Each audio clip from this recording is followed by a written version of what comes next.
These might just be your new favorite wings. How do we make a Joetisserie chicken wing even better? Well, we hit it with some Honey BBQ Dust. This has been really popular. I've seen all over the internet. There's a couple different brands. And today I'm taking some Atlanta Grill Company Honey BBQ Dust, and we're gonna be throwing it on these wings, putting on the Joetisserie, and cooking this on the Kamado Joe for some truly epic wings. Who knows, maybe they're gonna be my new favorites. If you're new to the channel, hit that subscribe button, hit the bell notification so you see whenever we put out any new video, and follow me on Instagram. Got a little thing down here at the KamadoMax where I'm posting a bunch of good stuff, everything that I'm cooking, taking poll questions, asking people what I should be cooking, seeing what they're cooking. So definitely give a follow on Instagram, subscribe on YouTube, and comment with what you're gonna be cooking this coming weekend. So I got about like 8 or 9 chicken wings here, nothing too major, and you've seen this before. We're gonna be cooking on the Napoleon Basket. This is made from Napoleon grills, but you can cook with it on the Joetisserie. You basically throw the rod through the middle here, put the chicken wings on, and it's gonna rotate over the fire, and it's become my new favorite way of cooking wings. I love deep fried wings, I love restaurant wings, they're fantastic. Grilled wings, always great, but this is my favorite way of cooking healthy-ish or healthier style wings without sacrificing flavor or that crispiness. And like I said, what we're gonna be using today to help us out is this Honey BBQ rub. What do they call it? They're calling it Wing Zing from the Atlanta Grill Company. It's got a lot of good stuff in there. It's got granulated honey, white sugar, paprika, tomato powder, table salt, and you can smell it just from right here. It is just really pungent, and I think a little bit's going to go a long way. But what we're going to do here, we're going to get a little neutral oil going, and we're going to hit the wings with this. Let it sit for a second while we assemble the basket. All right, to start, always with neutral oil. You can do whatever you want. Got avocado oil here, olive oil fine, duck fat fine, canola oil fine, and then Wing Zing. And I gotta say, that's a decent amount here. I mean, I've looked at different brands and it's all really good and everything, but I think for the money here, that goes a long way for what you're paying. So I got a link in the description. Definitely give it a look-see. And they got a bunch of different flavors. This was just the first one that I picked up. Sounded good. And if you haven't taken a look at the grill company in general, I'm always giving them a shout out. And I'm not even asking for money. I'm just giving them a shout out because they are a fantastic grill store. Got everything you want. We got the holidays coming up for Christmas. Basically everything I want is from their website and from their store. And if you're in the Atlanta area, give them a look, give a drive on up there, because they're super knowledgeable, help you with anything. Okay, cool. I don't want to overdo it with this because I might hit them at the very end, but that's looking pretty good right there. And I think these are ready to go. Let's assemble the Napoleon basket and get these things thrown on.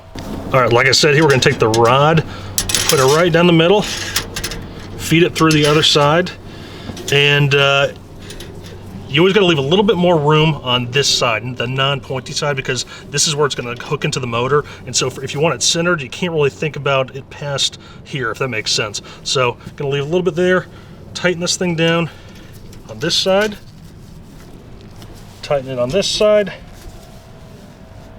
and now this thing's ready for some chicken wings. All right, last thing before I throw some chicken on, hit it with a little oil, just so it doesn't stick. I don't think it's gonna stick because we already got the avocado oil in, but it can't hurt, right?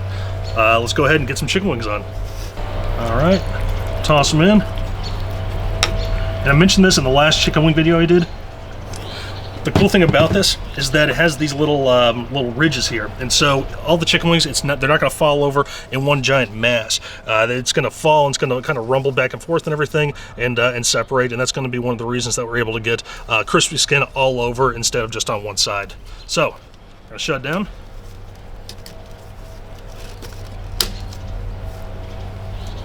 It's good to go. Grill's at 375 degrees. I'm going to show you how I got the setup with the kick ash basket. If you've watched my videos before, you're very familiar with this, and you can just mute me out for the next 10 seconds, but I'm going to talk about how we got this grill set up.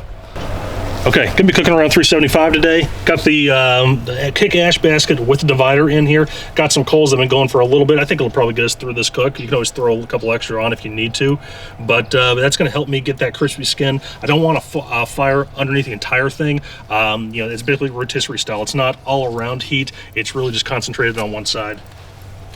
Okay, let's get the basket on here. Line it up with the motor. Position it like that a little bit. I had to move over just a pinch from what I showed you previously.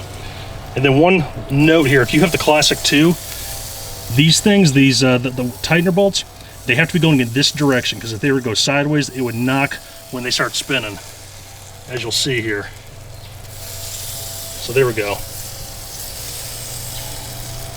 So it's not all the way tightened, but I'm not too worried because this is going to stay stabilized for the most part here. If you were going to have like a chicken that was going to be flopping around a little bit, you want that really tight because the movement of the chicken or whatever it is can actually loosen this just a little bit. But because this is going to stay so stationary, I'm not terribly worried that I can't get this thing all the way bolted down. I would say it's about 90% bolted. You know, I'll come out here and check in the next 30 minutes, make sure nothing's getting too loose. But let's give it 30 minutes, 375. We're gonna come back, check the color, see how we're doing, make sure nothing's sticking, and then we're gonna be well on our way to eat. So stick around. Hey team, okay, it's been 35 minutes or so at 375 degrees. Let's pop this open and see how we're going. I came out here and took a sneak peek before I turned on the camera, and it looks like we're cooking along a little bit quicker than I expected. I didn't throw on as many wings as I did last time, so obviously they're just cooking a little bit quicker. So come on in here, let's take a look, see how we're doing. There we go. Nice golden color.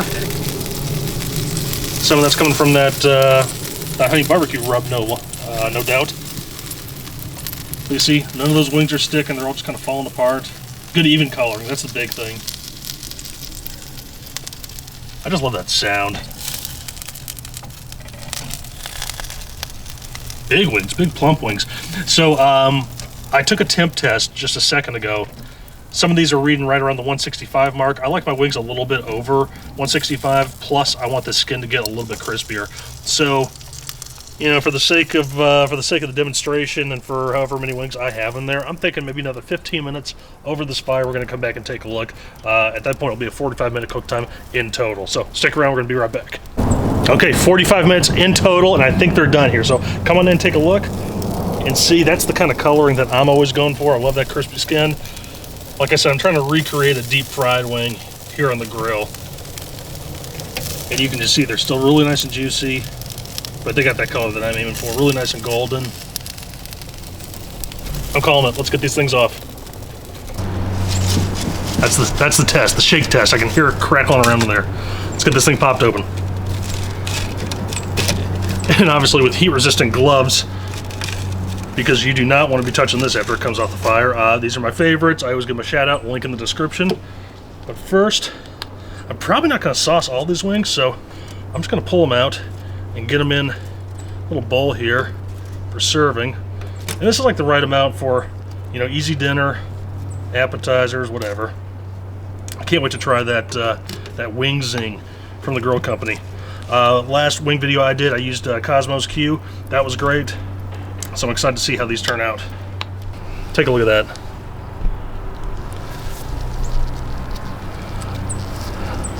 Ooh, hot, hot, hot. Should have kept the thing on. I don't know why it always surprises me whenever I touch something that's just come off the grill and that's hot. All right, I'm gonna let this sit for like 30 seconds, then we'll come back and take a bite. Awesome, final thing I'm gonna do is I'm gonna hit a little, just a little light sprinkle of that Wing Zing on the top. That's the cool thing about this stuff. You can cook with it, or you can just, you could roast these things up naked and then put this on. But, you know, to each his own. Looks fantastic. Great color, as I'm always aiming for. Let's give it a shot with no sauce.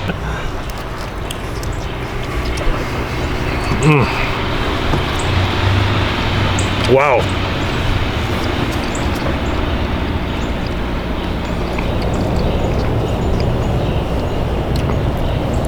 First of all, it's delicious. Definitely get that honey in the front end, but it almost gives it like almost like a candied type thing. If you ever had a candied rib, or like something like a wing with like a sweeter sauce, it kind of tackies up. I'm gonna hit also with this Lane's barbecue, one-legged chicken. This is their buffalo sauce. Let's try this little combo.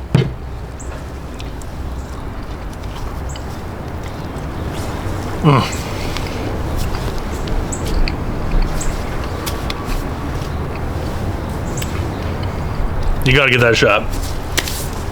I've called that one out before, but this thing, do yourself a favor, go look at all the different flavors that they got, because it's really good. That's taking wings to the next level. That's so much better than just throwing it on and sliding some sauce. It just gives it another depth of flavor and adds some texture as well. You can totally eat these things just like this. I might throw a little sauce on some, you know, maybe a little ranch to dip in or some blue cheese. Call it a day, call it a game day, call it a meal, whatever it is. As always, had a blast cooking with this. Love the Joetisserie. You know, it's probably, like I said before, on the prime rib, probably my favorite accessory. If you want to learn more about it, got a link in the description. But, you know, thanks again for watching. Please subscribe, hit that like button, hit the subscribe button, and hit the bell icon so you know when we push out a video. And follow me down here on Instagram at the KamadoMax. Until next week, we'll see you then.